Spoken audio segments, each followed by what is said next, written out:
کمزور سا مسلمان، لڑکھڑاتا سا مسلمان دیکھتا ہوں کرتا ہوں. اور یہ بھی نہ دیکھا کریں بھائی ایمان یقین کو استقامت کے درجے پہ لیں، یہ نہ دیکھا کریں کہ وہ کیسے دے گا.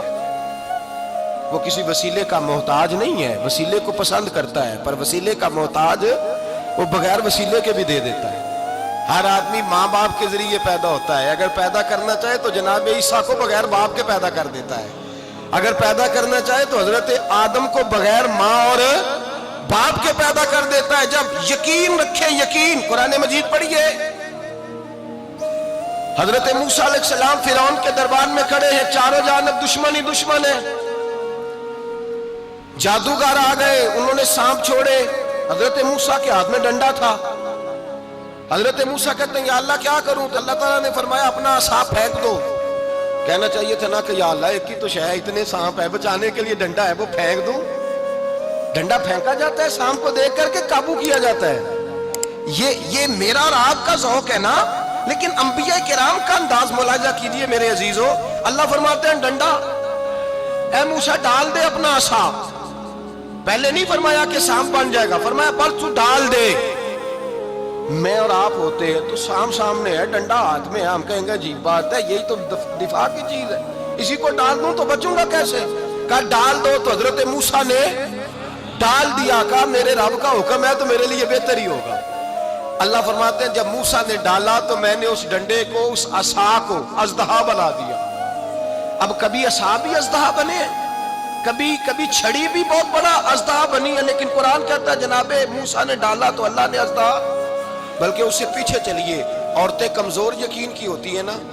جناب موسیٰ پیدا ہوئے تو اللہ فرماتے ہیں میں نے موسیٰ کی ماں کے دل میں بات ڈالی، ماں کے دل میں صندوق میں ڈال کے تو اس کو دریا میں بہا دے. اور بھائی صندوق میں کہہ سکتے ہیں نا آکسیجن کیسے جائے گی؟ اور دریا میں بچے بچنے کے لیے ڈالے جاتے ہیں کہ ڈوبنے کے لیے ڈالے جاتے ہیں؟ ماں کے دل میں یقین کمزور نہیں تھا ماں کا. انبیاء کے ماں باپ موحد ہوتے ہیں، دین کو ماننے والے. ماں کے دل میں اللہ نے بات، اللہ قرآن میں کہتے میں نے وحی کی، میں نے القاء کیا، میں نے بات ڈالی. حضرت موسیٰ کی ماں کہتی ہے میں نے ڈال کے نا سمندر میں بیٹا، میں نے سمندر میں بیٹا ڈال کے صندوق میں بند کر کے رب کے حوالے کیا. آپ فرماتے ہیں میرے مالک کا بھروسہ کیا تو پھر میرے مالک کا کام دیکھو، کمال دیکھو. میں نے دریا میں ڈالا، اللہ نے فرعون کے گھر میں میرے بیٹے کی پرورش کرا دی. یہ یقین کہ حضرت موسیٰ کے پاس قوم آئی، قرآن پڑھیے. کہا جناب پانی چاہیے.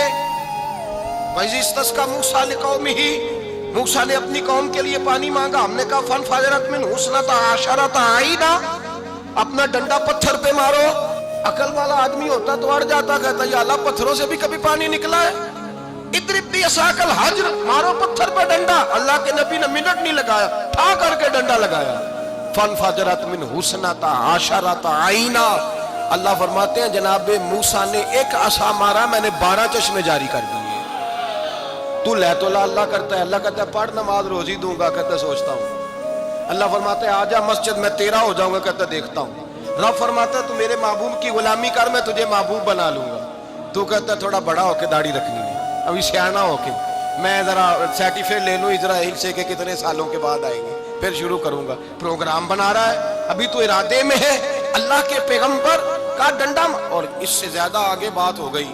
پیچھے فوج لگی ہوئی ہے فرعون کی، مجمع ہے، ہزاروں لاکھوں کا لشکر لے کے، تلواریں نیزے. فرعون پیچھے، آگے دریا آ گیا. حضرت موسیٰ علیہ السلام کھڑے ہیں، اب کدھر جائیں؟ اللہ پاک نے فرمایا مارو ڈنڈا. کہاں؟ پانی پہ ڈنڈا مارو. اب حضرت موسیٰ علیہ السلام پانی پہ ڈنڈا مارے تو پانی ابھرے گا، اس سے زیادہ کیا ہوگا؟ پہلے پتھر پہ ڈنڈا مروایا تو پانی نکلا، اب پانی پہ ڈنڈا مروایا. فَإِذْ فَرَقْنَا بِكُمُ الْبَحْرَ فَأَنْجَيْنَاكُمْ وَأَغْرَقْنَا آلَ فِرْعَوْنَ. اللہ فرماتے ہیں موسیٰ نے پانی پہ ڈنڈا مارا تو میں نے پانی میں رستے بنا دیے. ایک جگہ ڈنڈا مارا تو پانی نکل آیا، دوسری جگہ عصا مارا تو پانی خشک ہو گیا. 12 چشمے بن گئے، 12 رستے بن گئے دریا میں سے.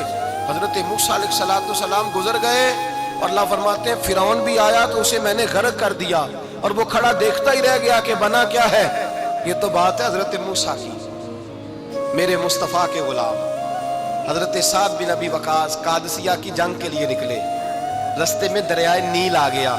حضرت سیدنا سعد بن ابی وقاص اب کہاں سفر طے کر کے آئے, کہتے ہیں پتہ ہی نہیں تھا کہ دریا آ جائے گا. اب دور دور تک پل کوئی نہیں. صحابہ کہتے ہیں دشمن للکار رہا, حضرت سعد بن ابی وقاص دریا کنارے کھڑے ہوئے, ایمان, یقین اور استقامت, ڈٹ گئے.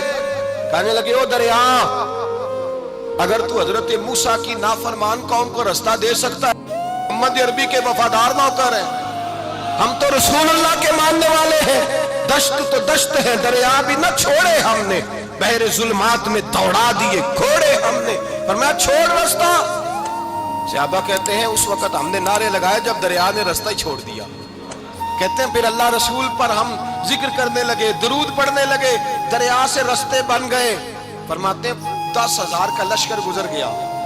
اس پار جب گیا نا تو حضرت سعد بن ابی وقاص نے پھر مجمع پہ نظر ڈالی. فرمایا کسی کی کچھ ہے تو نہیں رہ گئی پانی میں, کوئی دریا میں چیز تو نہیں رہ گئی. ایک صحابی کہنے لگے میرا مٹی کا پیالہ رہ گیا ہے. یار ذرا دیکھیے انداز دیکھیے, مٹی کا پیالہ, او یار چھوڑ پرا, مٹی کا پیالہ کیا ہوتا ہے, اب تو مٹی کے پیالے کی بات کرے گا, چھوڑ دے, کیا کرتا ہے. اس نے کہا پیالہ میرا رہ گیا ہے. حضرت سعد بن ابی وقاص کہنے لگے کیوں ہمارا پیالہ رہ جائے, ہم رسول اللہ کے نوکر ہیں. ایمان, یقین اور استقامت کی دولت. پھر دریا کی طرف دیکھا, کہنے لگے چل یار ہمارا پیالہ بھی واپس کر دے. صحابہ کہتے ہیں دریا کی لہر آئی اور پیالہ بھی واپس کر دیا. اور میرے بھائی جب ایمان کی دولت, یقین کی دولت, اعتماد کی دولت,